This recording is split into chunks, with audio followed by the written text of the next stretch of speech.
But we're sitting here with John D. Marcella, and John has been in the appliance business for close to 70-something years. We sat a couple weeks ago, John, and we were talking, and you were telling me about your colorful history. What class of Mount Pleasant were you? 1949, but I graduated in 50. I stayed an extra year. You stayed an extra year at Mount Pleasant High School. So you grew up where? In Schenectady. I think you told me you grew up on Strong Street at one point in time? I was born on Strong Street. I grew up on Duane Avenue. Duane Avenue. Now that's where your grandfather started in 1940. My father. It was your father. Okay, see, this is the reason why I want to interview you, because all the different stories out there in the newspaper have grandfather opened in 1947 in his garage. So, Nick?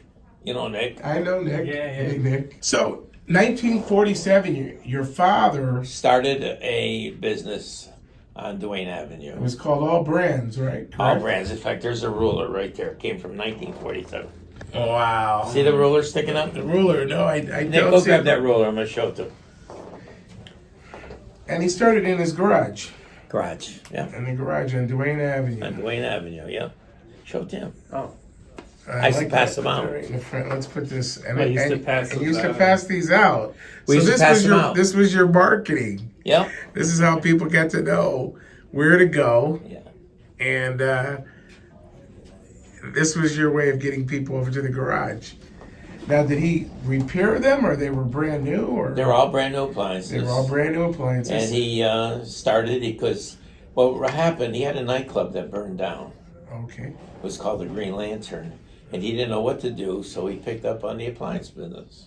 Where was the nightclub at? It was called the Green Lantern, Route 50. And Route 50. You know where Dirty John's is? Or John's, right before you get into Burn Hills? Yes. It was right across the street. And so he got out of the nightclub business. Called the Green Lantern. Called the Green Lantern, and he decided It's famous. It used to be famous. I believe it. I'm gonna. It burned down. He didn't know what to do, so he picked up on the appliance business. So then he decided to do it out of the garage. Now, growing up, any siblings? How many siblings? It was me, my brother, and my sister. 3 people. Yeah, and then mom. That's it. Now, back in the day, appliances, many people didn't have them in the home. Is that correct? Or Yeah. So he was innovative, yeah. Very much ahead of his time. He was. And how did he get people to convince them to put appliances in their home as opposed to doing the clothesline? They found out that he was in the business, and my father was a real straight shooter, and they used to call him Honest John. And people would shop, and once they heard about him, he never advertised. It grew by word of mouth. That's awesome. Yeah. Because I remember growing up, and of course, Then we had a big store on State Street right after that. You know. Oh, so he moved from the Duane garage Avenue to State Street. Yeah. What First Crane Street, then State Street. First Crane Street. Okay. So was that the 757 Crane? No, that was me. Oh, that See, I was left you. my family. I Okay. couldn't work with my brother-in-law. Oh, okay. So your brother-in-law and you had a little. We didn't hit it off. difficulty. He was hard sell, and I didn't agree with him. That's why I left. So that was what? That was just the 1950? formation of, yeah. The formation around 57. Yeah. That's. I was 47. I got out of West Point Band in 54. I stayed with my father for 3-4 years. Then I went on my own. And you went down into the Rotterdam Plaza at that time? Yeah. And where is that? The Walmart Plaza today? Or? No, I was at the one where it used to be the recovery room. Okay, recovery room. So right at Curry Road in Altamont. Yeah, that was in the early 60s. And how long were you there? About 3-4 years. 3 or 4 years, and then you guys consolidated and came over back to Crane? Then they what? Then you came back to Crane and consolidated the business? Then I had another place on Duane Avenue because they sold that shopping center. The guy's name was Freedman. So then I went to a little place on Duane Avenue. You know where the monastery is? Upper, yeah, you know where that big, right. Yeah, Cross street was a building, and I rented that for a few years. Then it burned down. Okay. So then I went to Crane Street.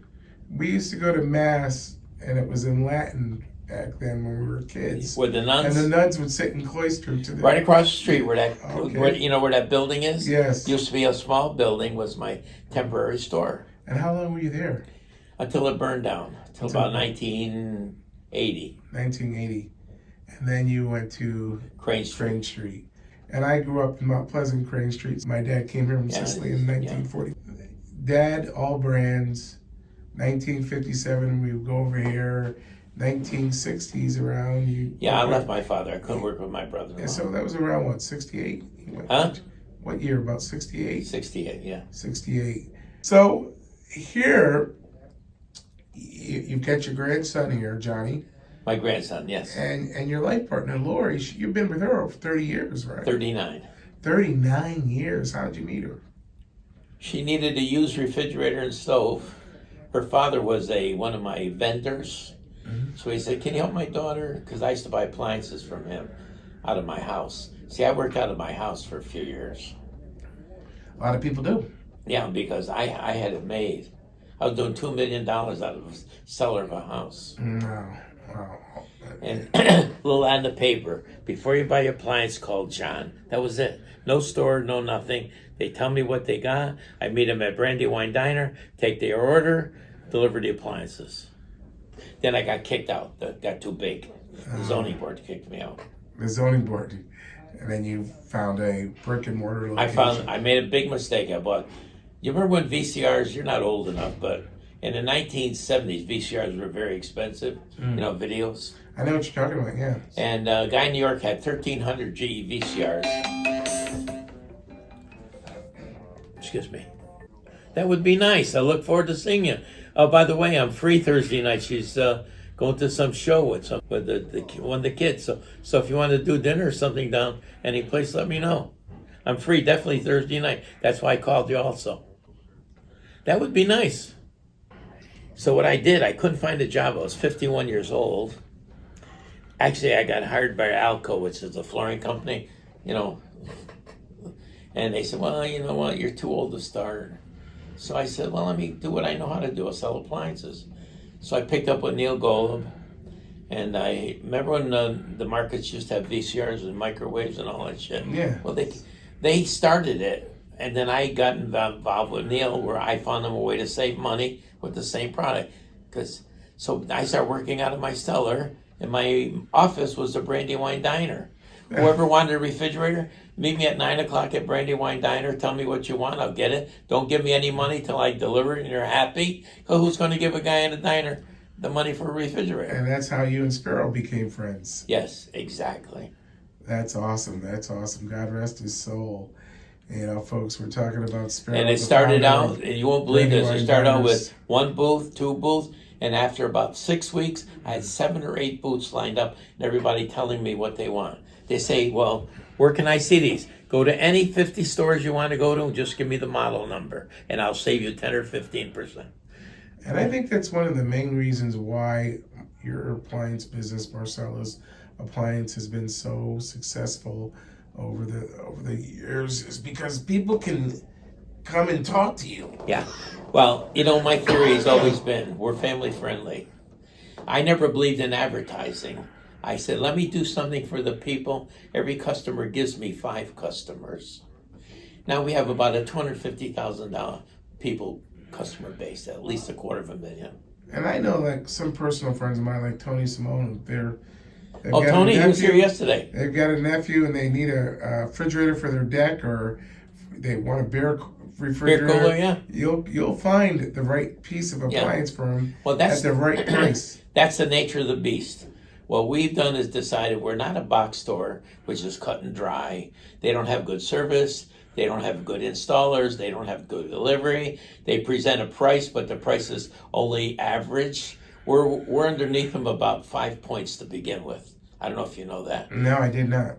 Only time we can't be less than that is like a Black Friday or some holiday where they take merch money. Then we're equal. You follow me? The co-op money. But now, normally, I'm not blowing your horn either. We're equal or less, but we have all the full facility. You buy a washer from them and it needs service, they give you an 800 number, and then they get a subcontractor to do it. Yes. See, and We do everything is in-house. That's why we've grown. And they don't have stores with the products we sell. They have basic products. You don't see any high-end products in box stores. And you have you have the KitchenAid, you have the Wolf, you have We the have Jet the Sub-Zeros, the Wolves, the Sub-Zero, Vikings, and from the top end luxury all the way down. Right, Nick? Yeah, we got everything. We have every level. And that's the point, meeting people's budget. I mean, you are on Broadway in downtown Schenectady.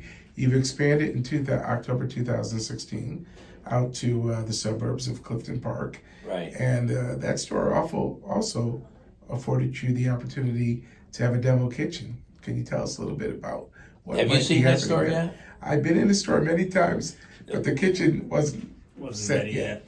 Go Is the look at it kitchen done now. now? Is the demo kitchen done? Just about. There's Just going to be about. 2 demo kitchens very And soon. you're going to be bringing in area chefs to I already got a Test- chef. I got test 2 drive. chefs. test drive and show. You know Paul Canali? I do. He's going to be one of them. That's awesome. That's awesome.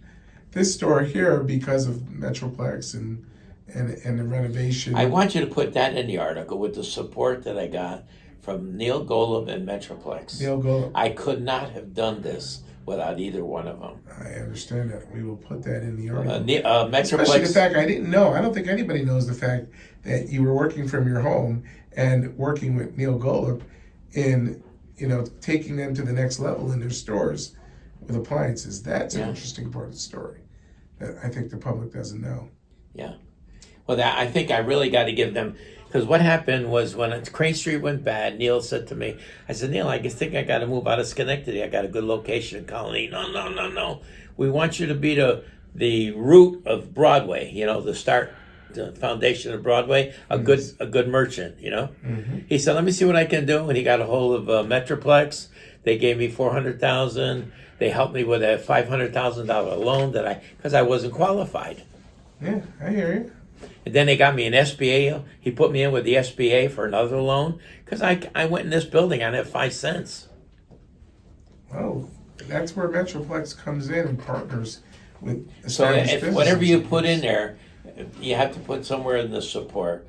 Because even now with my warehouse, you saw my warehouse? No, I haven't seen the new Oh, warehouse. you're going to see Rotterdam something. over here. You won't believe that warehouse. Now, how many square feet is that? 30,000. 30,000. But you got to see the 30,000. And why is that? Tell me. Open span. It's like an airport hangar. Really? No columns. 300 feet long.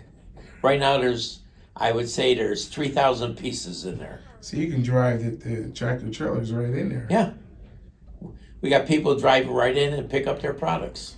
Oh, people can pick up there too. Yeah, that's what it's for. It's distribution. A distribution center. So you do this you article, and Golub, so you and Neil going way back. You and Neil go back to what year approximately?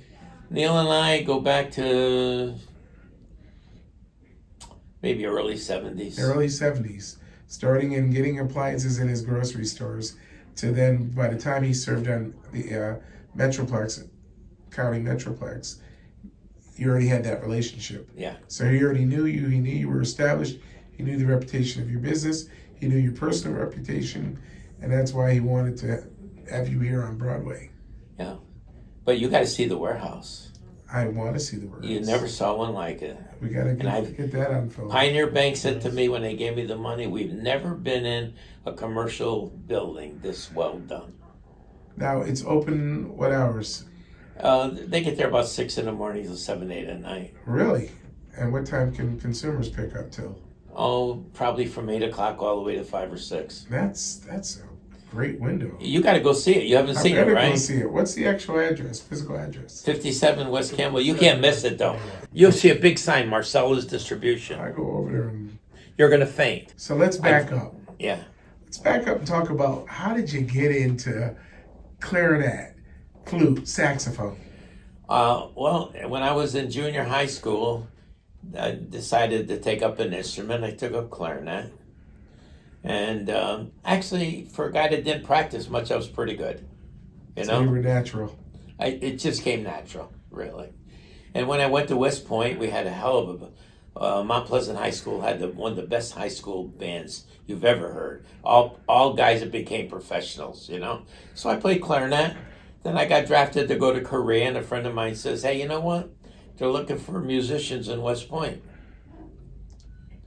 So I was drafted to go 2 weeks after my 18th birthday to Korea. So the week before I was supposed to go to Korea, I went and had an interview playing at West Point. So the guy, and I was pretty smart, the guy came from Italy, his name was Colonel Resta, and I went to play the clarinet, all these Italian songs. So you sold yourself to West Point. Yeah. He said, oh my God, I love the way you play. But he says, I don't need a clarinet player. I got too many clarinet players. I need a piccolo player. I says, a piccolo player? I don't know how to play piccolo. He said, well, you got 1 week. If you can play the piccolo next Monday with the music I give you, you're in West Point. If not, you're in Korea. That brought you stateside and kept you out of the conflict over there in Korea. So how long were you at West Point? 4 years. 4 years. So then you came back to Schenectady right from there? And from then I came back and helping my father. Now you told me you used to play with some cats, like a guy named Larry Long. Larry Long? Speakeasy. So you told me you used to play in the clubs. Yeah. Tell us a little bit about that. What was that like? No, that was just, I stunk in jazz. I was a good guy for a wedding or party or big band, but I had no inner feeling for jazz. I stunk. Some guys can't even read or play, but they have that inner, They have that natural inner ability. Because I was always trained by music. No conception of, all my friends were great. So they would play by ear and you were playing by sheet? Yeah, exactly. Okay, I get you. So that's the high school thing. That's the connection. Yeah. You learned in junior high by sheet music. Yeah. Ended up going to Korea, getting drafted. And thank God that, somebody knew that there was an opportunity at West Point. I had a lot of opportunities in life.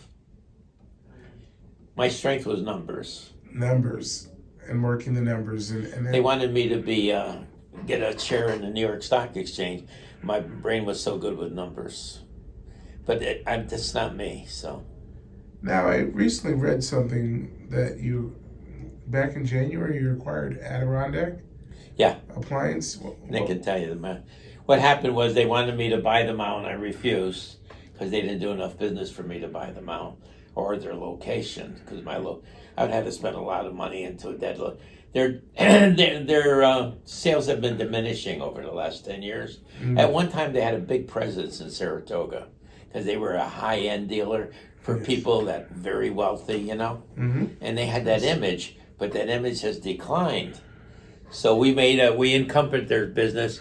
They work out of my Clifton Park store now. Okay, so you closed the Saratoga location, and no, they closed it. They closed it.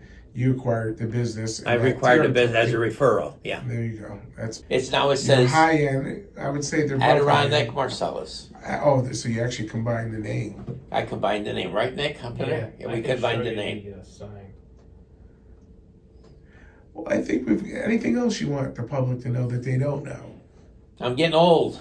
Getting old. The brain is young, but the body's old. Well, one of the things I'll tell him is he likes to eat out.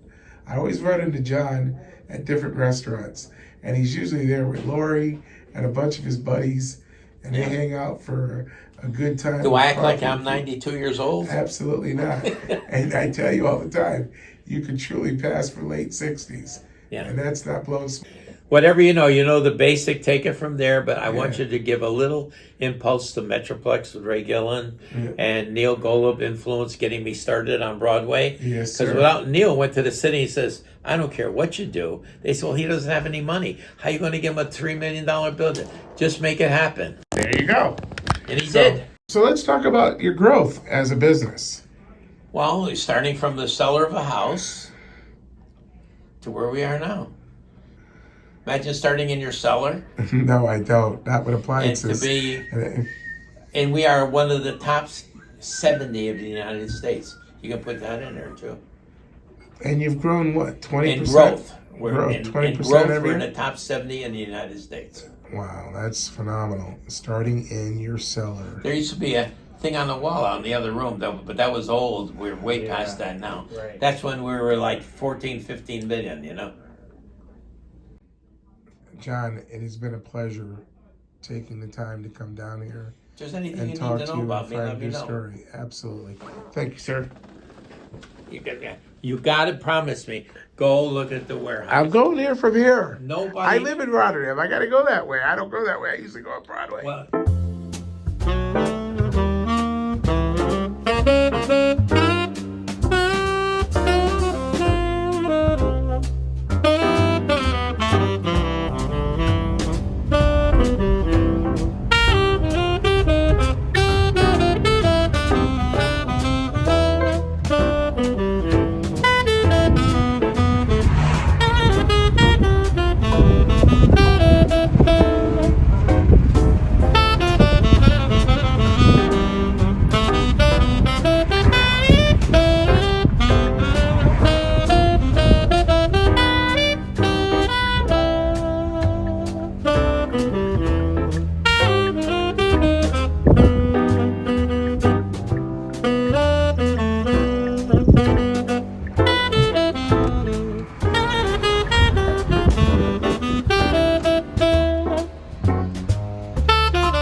All right, here we are inside this new facility, this distribution center of Marcella, John D. Marcella's Appliance. Look at the ceilings. Look at the space in here.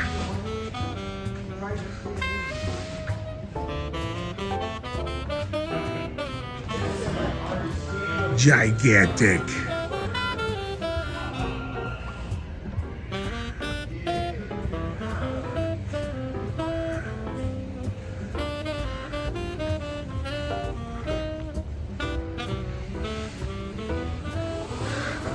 What's your name, buddy? Frank. Frank? I just came over from John. Seeing John, he told me I'd be amazed. I am. Oh yeah, it's beautiful. How many square feet again? 30,000 square feet. And people can pull their car right in and pick up their appliance? Yeah, right in that bed. That's where I pulled right up to that door. That's awesome, man.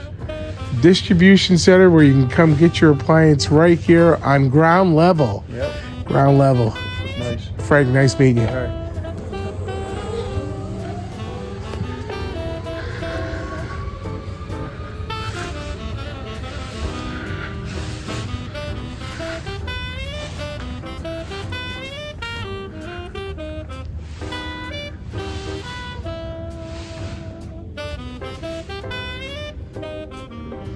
Oh, wow. Yes, sir.